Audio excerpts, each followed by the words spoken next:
Lopped up, lopped up, lopped up, lopped up, lopped up. Hemodynamics are the dynamics of blood flow. They measure the pressure and volumes within the heart and the cardiovascular system. As nurses, we are familiar with how blood flow in the body and within the heart. So the focus of this discussion will be on the cardiac cycle.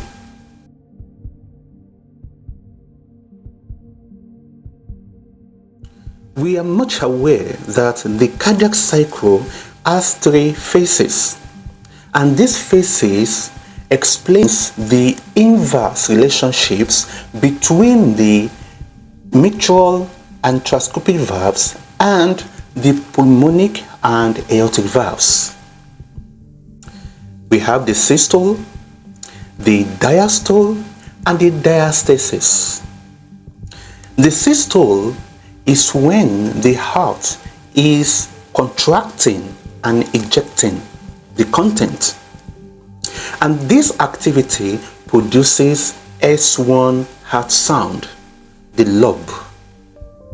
During systole, the mitral and tricuspid valves close, while the pulmonic and aortic valves open. Conversely, in diastole, the heart is relaxing and filling with content. During this period, the mitral and tricuspid valves open, while the aortic and pulmonic valves close. This activity produces S2 sound. We can see that these phases explain the inverse relationships between the heart valves, which are the mitral and tricuspid valves, and the pulmonic and aortic valves. When the heart valves are open in one phase, the pulmonic and aortic valves close. When the heart valves close, the pulmonic and aortic valves open. That is an inverse relationship. The diastasis is the third phase and is also known as diastolic pause. We can say that during this phase, there is allowance of filling of the heart with content.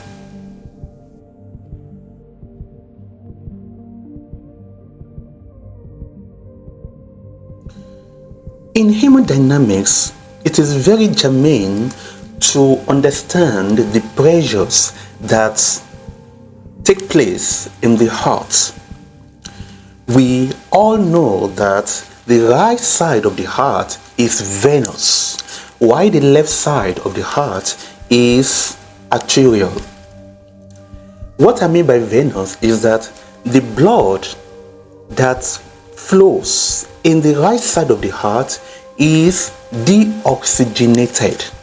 So the pressure that takes place in the right side of the heart is central venous pressure.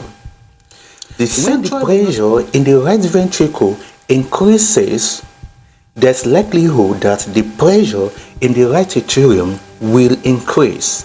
So increase in the pressure in this right side of the heart will also increase the central venous pressure. The normal central venous pressure ranges between 2 mm of mercury and 8 mm of mercury.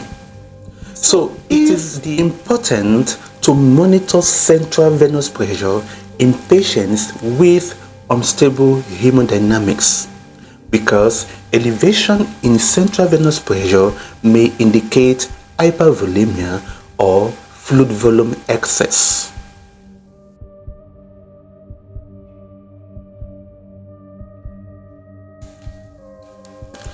The left side of the heart deals with oxygenated blood, and the pressure that is peculiar to the left side of the heart is pulmonary artery occlusion pressure, also known as pulmonary artery capillary wedge pressure.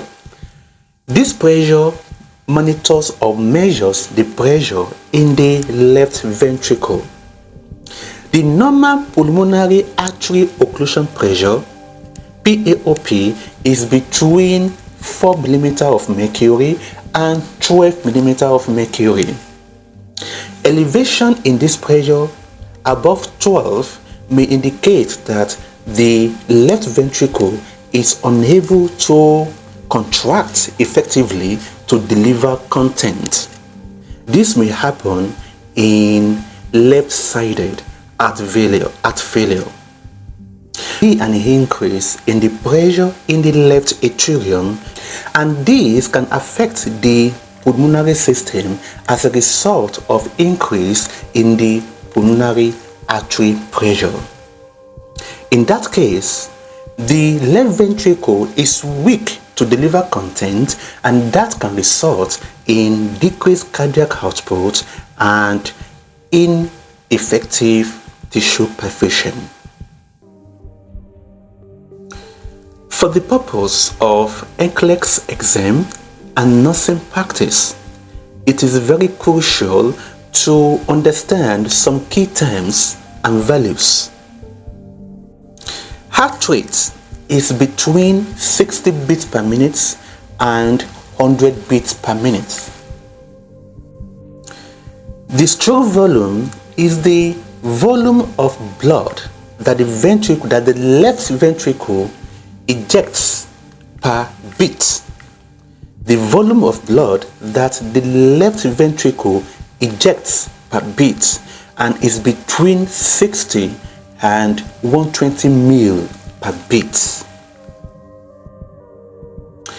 Cardiac output is the volume of blood that the left ventricles eject per minute, and it is calculated as heart rate times stroke volume, and the number is between 4 liters and 8 liters per minute. What is cardiac index? To understand cardiac index, you have to know the cardiac output of the patient and also the body surface area of the patient.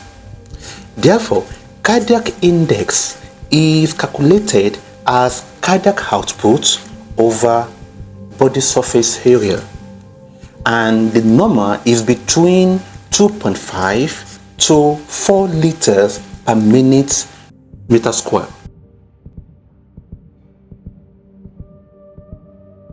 It is also very important to understand what ejection fraction means.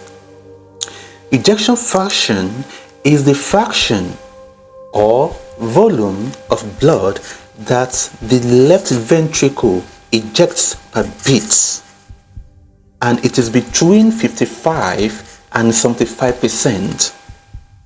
Ejection fraction is conducted in patients who have heart failure, just to know how their heart is pumping out blood. The efficacy of their ventricles, how the left ventricle is pumping out blood.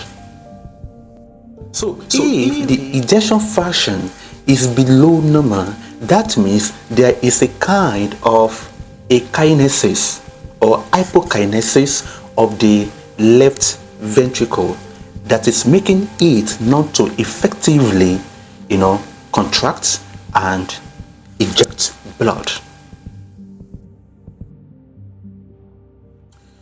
Stroke volume is impacted by preload, afterload, and contractility of the heart. Now we will discuss what preload and afterload means. What is preload? Preload is when the heart muscles are stretching during filling. Let's use this as an example. This is a chamber of the heart, let's say left ventricle. So let's say this is a left ventricle, and this is volume of blood. You can see that as I'm pouring, the chamber is stretching. You can see it's stretching. So the muscles of the heart are stretching during the filling with content. So the more the heart muscles stretch, the stronger the contraction. This is what we call Frank-Starling relationship.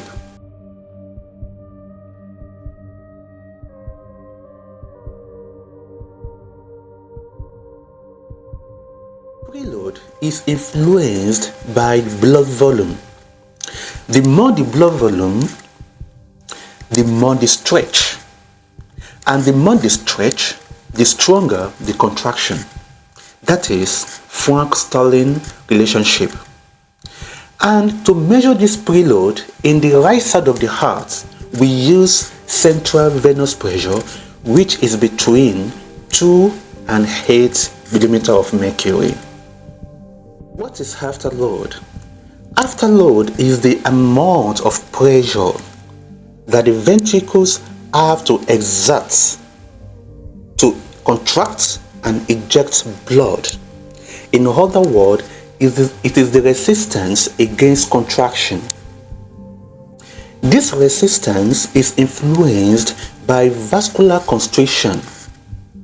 For instance, if there is constriction in the pulmonary artery from the right ventricle, or a kind of constriction in the aorta from the left ventricle, maybe the diameter of these vessels reduces, that increases the resistance. So the heart needs to work harder to eject blood. That is the afterload.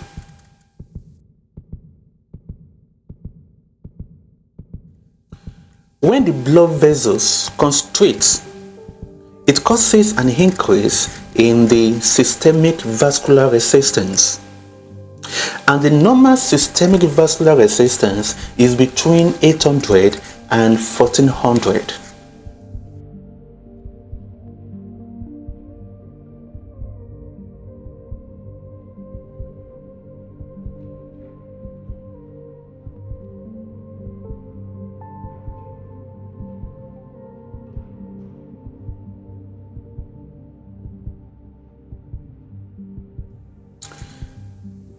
Abnormal hemodynamics. What happens if cardiac output is too low? When the cardiac output is too low as a result of defective left ventricle, when the left ventricle cannot contract effectively, what will happen? The body will compensate, and this is manifested as an increase in the heart rate, increase in afterload, there will be increase in preload, there will be increase in afterload, there will be increase in the contractility of the heart. All these responses are compensatory mechanisms. What happens if the cardiac output is too high? There will be decrease in heart rate, there will be decrease in preload, there will be decrease in afterload, and there will be decrease in the contractility of the heart. If the heart rate is too low, it is very important to know the cause. The cause can be physiologic or pathophysiologic. So if the cause is pathophysiologic, we have to treat what is really causing it. So for an heart rate that is too low, we can use anticholinergics such as atropine to increase the heart rate. We can also use sympathomimetic medication such as epinephrine to cause an increase in the heart rate. Don't forget that epinephrine is the first drug of choice for a patient in cardiac arrest.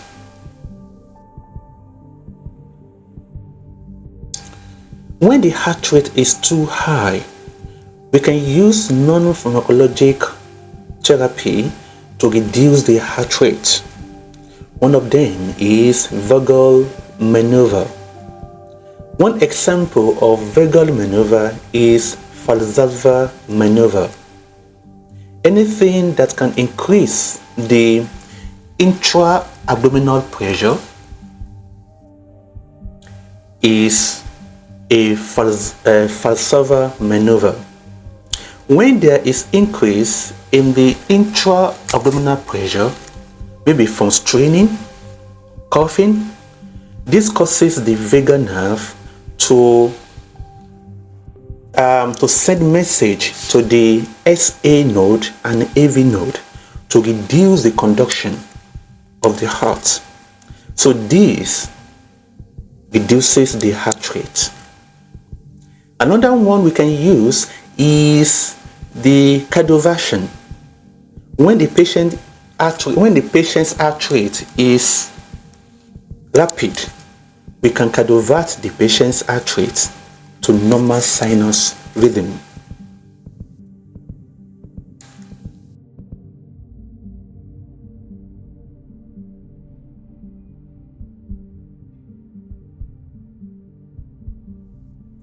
What can cause preload to be too low?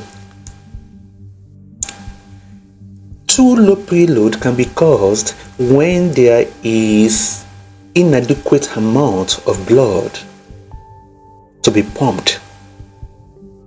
And this can happen in cases where there is shock. In shock, there is massive peripheral vasodilatation in which the blood flow is reduced and the venous return is also reduced.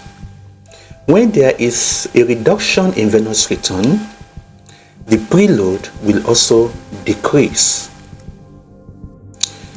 Too low preload can also be caused by hemorrhage. When there is loss of volume as a result of hemorrhage, this can cause decreased venous return and decreased preload. What about dehydration? Maybe from vomiting or diarrhea or decreased oral intake of water. All these can cause decreased blood volume in the circulation and also decreased preload. So, too low preload can cause decreased blood pressure, decreased cardiac output, and decreased peripheral perfusion. And how do we treat preload that is too low? It is essential to know the cause of the too low preload and to increase the blood volume in the body. We can use isotonic fluid such as 0.9% normal saline to increase the intravascular volume so as to increase the preload. We can also use blood transfusion. We can transfuse the patient if the cause is from hemorrhage. When a patient is transfused, it increases the intravascular volume and also increases the venous return. And when there's increase in venous return, there will be increase in preload. When the preload is too high, it means that there is excess fluid or extra fluid that is backing up. And the cause could be from kidney failure, heart failure, or volume overload. And the manifestations may include pulmonary congestion, in which the patient may have pulmonary edema. There could be vascular congestion. You may see the patient having jugular vein distension, and the blood pressure will also increase. So this is, these are symptoms of right-sided heart failure. And when you check the central venous pressure, elevated because of the extra volume in the body. So, how do we treat a preload that is too high? Remember that we are dealing with excess volume that is causing an increase in the blood pressure, that is causing pulmonary congestion, that is causing vascular congestion. Physicians or nurse practitioners or physician assistants can prescribe diuretics such as furosemide or bumetanide to cause loss of excess fluid volume. They can also prescribe angiotensin converting enzyme inhibitors such as the Prils, the lisinopril, the captopril. These medications have vasodilating effects. They dilate the arteries, and also they inhibit the enzymes that convert angiotensin 1 to angiotensin 2. So these medications causes dilatation of the arteries.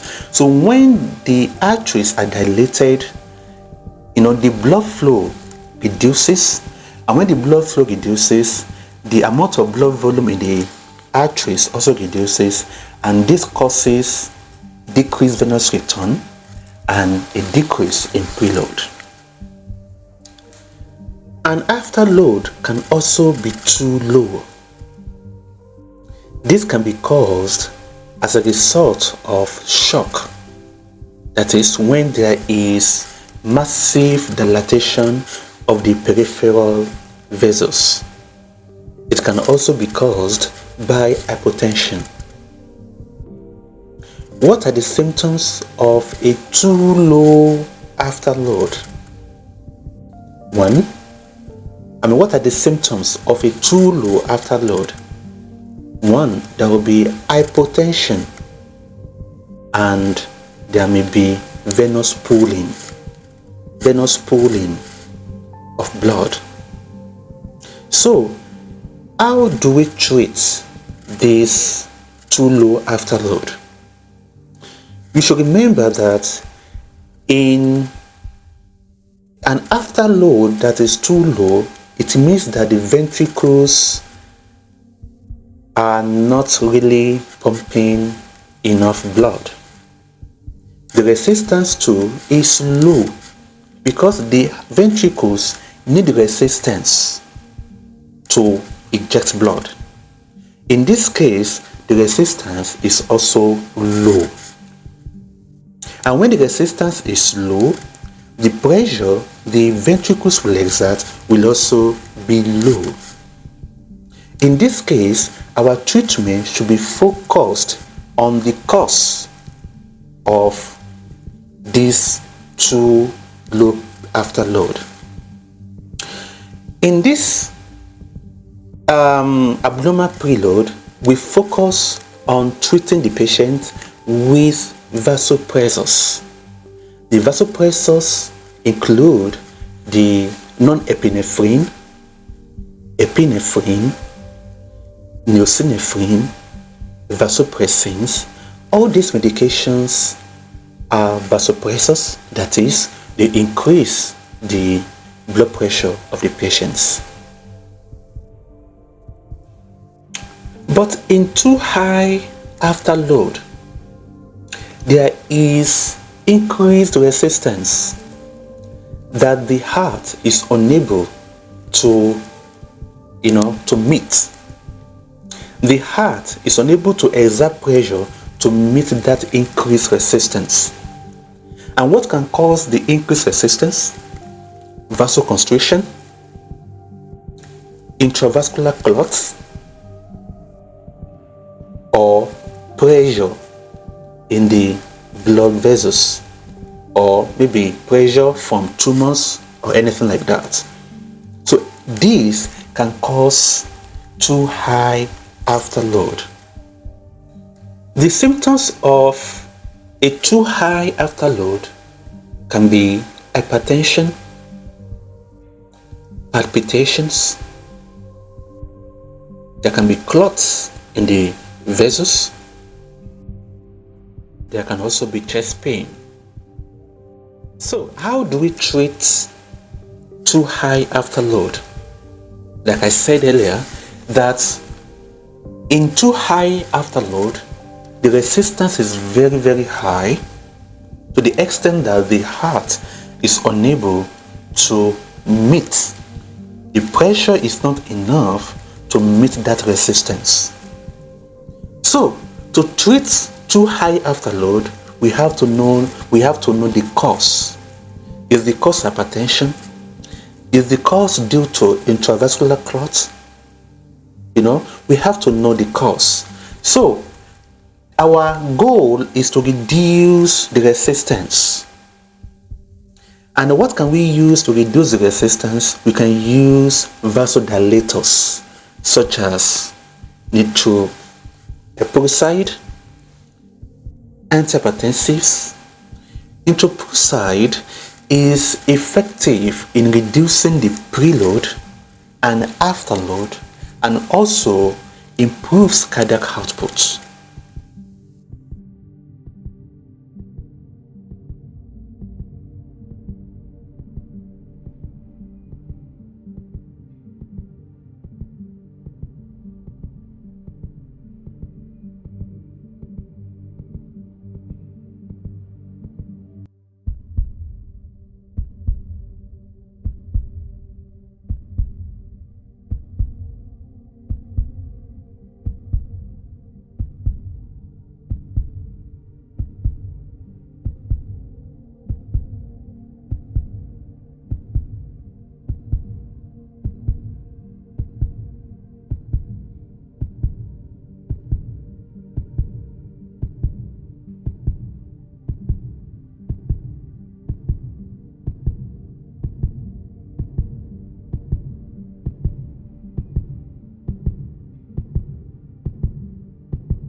Thank you for watching this series.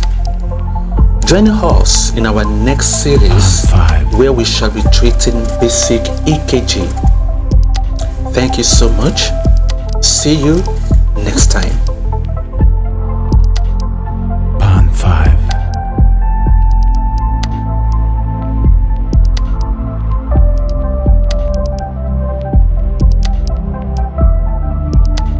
Pan 5.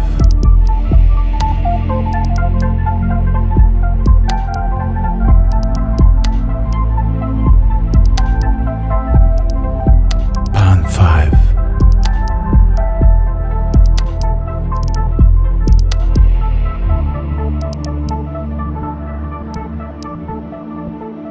Pan 5.